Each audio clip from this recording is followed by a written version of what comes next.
मैं जोशना राठौड़ रावगढ़ से ड्यूटी ख़त्म करके गुना आ रही थी अपने घर।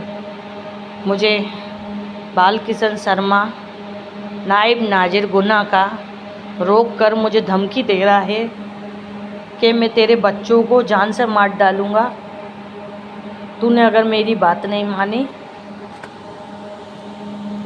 और मुझसे कहता है कि मेरी तू बात मान ले, मैं मकसूमगढ़ का रहने वाला हूँ, रावगढ़ मकसूमगढ़ का, तेरे को यहीं मकान दिलाया रहा, तू यहीं रहे और बढ़िया नौकरी कर, मैं आना जाना बना रहेगा, मेरी रखेल बनकर रहे तू।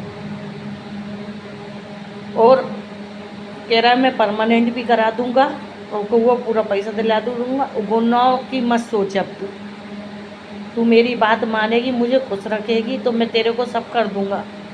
डीजे साहब मेरे कहने में है, मेरा सब कुछ कर देंगे तेरे साथ। आप मैं किसकी बात मानूं? बाल किशन शर्मा की बात मानूं कि मेरे बच्चों की और मेरी जान की खतरे पे आ रही उसकी बात मानूं? मुझसे कहता है कि तुझे उठवा दूंगा, धंधे पे बिठलवा दूंगा, पता ही नहीं चलेगा कहाँ बेच दूंगा। आप बताओ मैं क्या करूं? एक विधवा औरत हूँ, कोर्ट में प्यून के पद पे पदस्थ हूँ, मुझे कुछ समझ में नहीं आ रहा है।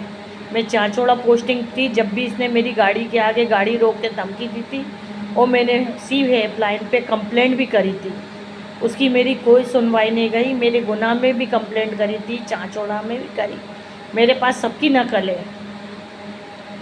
आप ये बताइए ये बाल किशन शर्मा मुझे क्यों परेशान कर रहा? आप लोग सब मुझे बदलो। उससे बात, मैं उसके घर भी गई थी ये बात करने, जब दुख के घर में बैठा था। मुझे 7 साल हो गई मुझे परेशान करते करते। आप लोग बताओ मैं क्या करूं? इस बाल किशन शर्मा से मैं बहुत जम के परेशान हूं। मुझे अब तो ये कह रहा है मैं रावगढ़ मकसूमगढ़ का रहने वाला हूँ, तुझे मकान दिला रहा था, तू मेरे साथ रहे यहीं, मेरा आना जाना बना रहेगा तेरे साथ। अगर तूने मेरी बात नहीं मानी तो तुझे उठवा के धंधे पे भी डलवा दूंगा, कहीं भी ऐसी जगह बेचूंगा पता ही नहीं चलेगा। और मैं अकेली रहती हूँ गुना में, मेरा आदमी ख़त्म हो गया, मैं ससुराल के मकान में रहती हूँ, मेरे दोनों बच्चे बाहर रहते हैं, मैं एक विधवा औरत हूँ, मुझे कुछ समझ में नहीं आ रहा मैं क्या करूँ। अधिकारियों की गलती कह रहा है कि डीजे मेरी बात मानता है, डीजे ने मेरे कहने से ट्रांसफ़र कर। मैं ये चाहती हूँ कि मेरे को गुना कर, मुझे कुछ समझ में नहीं आ रहा क्या करूँ क्या नहीं करूँ। अगर मुझे कुछ होता है या मेरे बच्चों को कुछ होता है उसका जिम्मेदार बाल किशन शर्मा है। मैं मरती हूँ कटती हूँ, कुछ भी होता है, ट्रेन से कट के मरती हूँ या पुल पे से या कुछ भी, क्योंकि रोज़ रोज़ धमकी देना, आए दिन रोकना, रास्ते में परेशान करना, ये अच्छी बात है क्या? मैं एक विधवा औरत हूँ, मुझे कुछ समझ में नहीं आ रहा है ये बाल किशन शर्मा क्या चाह रहा है।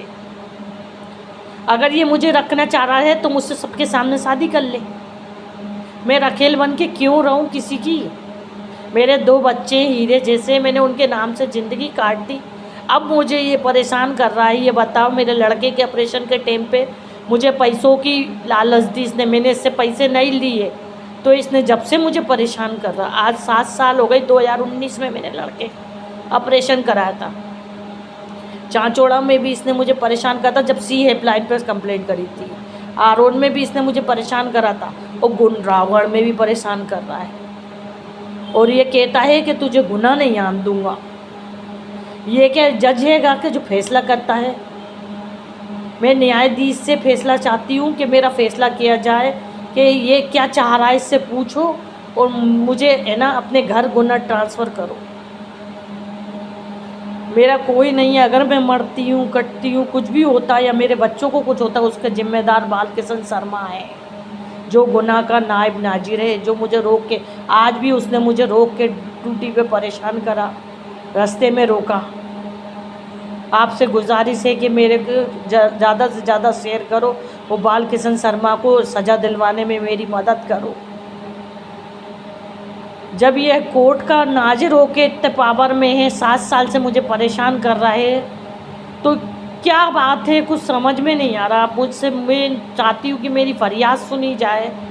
7 साल हो गई मुझे परेशान होते होते, अब तो मेरे को रोक रोक के कह रहा मकसूमगढ़ में मकान दिलवा दे रहा, रावगढ़ में रावगढ़ का नेता आएगा हाथ के पंजे वाला, उसका भाई धन बायना आते वो मेरा शोषण कर रहे हैं, मेरे को परेशान कर रहे हैं। मैं क्या करूँ, कुछ समझ में नहीं आ रहा है। मेरे को ज़्यादा से ज़्यादा शेयर करो, मेरी मदद करो, इस भेड़िए से मुझे बचाओ। आज मैं इससे बिजी, कल किसी और की बेटी के ऊपर दावपेच करेगा। मेरे पीछे तो कोई बोलने वाला नहीं। आप लोग मेरी मदद करो, मैं आपकी मदद की दुआई मांग रही हूँ। मेरी को सहायता की ज़रूरत है, इस बाल किशन शर्मा से मुझे बचाओ। ये ऐसा क्या चाह रहा है, इससे पूछूं। मैंने मंगलवार जन सुनवाई में दी, एसपी को दी, टीआई को दी, भोपाल महिला बाल विकास में थाने में कंप्लेंट करी, सिटी कोतवाली में कंप्लेंट करी, सब जगह कंप्लेंट कर चुकी हूँ। मैं हार मान गई। इसकी मेरी कोई सुनवाई नहीं हो रही बाल किशन शर्मा के खिलाफ। वो बाल किशन शर्मा वजनदार पार्टी है। कहता है मैं डीजे साहब को मिठाई खिलाऊंगा, खाना खिलाता हूँ, इसलिए मैं वो ज़्यादातर नज़ारत में ये क्यों टिकता है। इसको 7 साल हो गई, नज़ारत से कहीं क्यों नहीं गया। इसका ट्रांसफ़र क्यों नहीं हुआ कि ये चाचोड़ा 4 साल रहे, रावगढ़ 5 साल रहे, आरोन 6 साल रहे, क्यों नहीं होता इसका ट्रांसफ़र। कहता है डीजे मेरी जेब में, मैं डीजे के ऊपर हज़ारों रुपये खर्च करता हूँ, 50 रुपये 10,000 रुपये दूंगा, तेरे खिलाफ कंप्लेंट दर्ज करा दूंगा। वो मुझे धमकी दे रहा है मेरी नौकरी खाने की, मेरे बच्चों को मारने की धमकी दे रहा है। आप बताओ मैं क्या करूं, मेरे को कुछ समझ में नहीं आ रहा। अब तो आगे से धमकी दे रहा है, आप बताओ क्या करूं मैं। मुझे कुछ समझ में नहीं आ रहा। मैं आप लोगों से गुजारिश कर रही, मुझे इस बाल किशन शर्मा भेड़िए से बचाइए जाए, मेरी मदद करी जाए। धन्यवाद, मेरी मदद करो, आपसे हाथ जोड़ के विनती।